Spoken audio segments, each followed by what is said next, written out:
Dakota Proclamation by Meredith Quinn Musa. Part 4. Introduction. Who am I? How strange it seems to have traveled the journey of a stranger through the intellectual system of the white man to become an island, needing no one.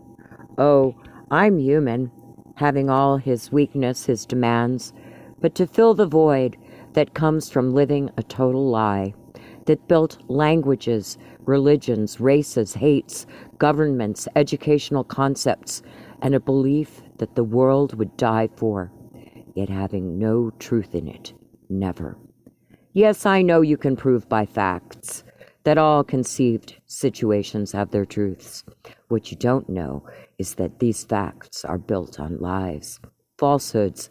This is not a statement that was written to start an argument, but the conclusions of a little Sioux boy born on the plains of South Dakota that learned your language, your religions, your truths, your societies, your lives, and your deaths. I lived in your cities, towns, even in some of your homes as an Indian, but you saw me only as a shadow. I have lived your way of life and in your frame of mind. To have traveled so far and long and arrive at the place that was preordained, planned by one who neither could or would speak the English language, my Dakota grandmother. Yes, she would neither speak nor think in the white man's mind. To realize that this loved one also planned the places you would go, people and seasons it would take place. Like most Dakota children who are quiet and delicate, but by law had to attend Indian boarding schools, Wahpeton Indian School, I soon learned what this hairy white man from the East is like when over small Indian children. If it were not for my culture of Dakota beliefs, the product of this educational system could only be that of a pure killer, schooled in the best techniques of how to take a human life. To watch the beatings and death of hundreds of 6- and 7-year-olds converted and civilized means only death and hate. As a small boy, two concepts foreign to my Indian world, which is making death part of your life, something that is as common as eating and sleeping.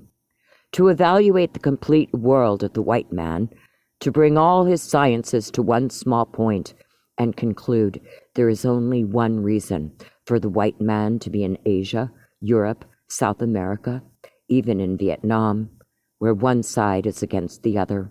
Two concepts that prevail, death and hate, converted and civilized, are the sources of power for only one point, a lie. Each of these two sides believe that the other is wrong and they are right. One must save the other, and death is the only solution. While these people continue to war, one day they will arrive at the point that they will no longer have their culture or beliefs. The white man will then say they have been converted. There will be a treaty between both sides of this country and a great promise presented that says you can now take your rightful places among the nations and enjoy the rights of a civilized world. But these people will never have the right to be legal citizens of their own lands, nor enjoy the wealth of them, because this will belong to the white man. This is the lie. That will be described and shown how it works. My grandmother did not commission me to assimilate to the white world, to be converted, but to learn how it worked, to see if there was a place for Dakota, if there were people and races that would understand the key to the transition of the world, of peace. Today, looking back, the promises of the white man could not break the wisdom of my grandmother. What is even stranger in the beginning, white men in government agencies converting Indians. Today, we see Indians converting Indians working in these same government agencies.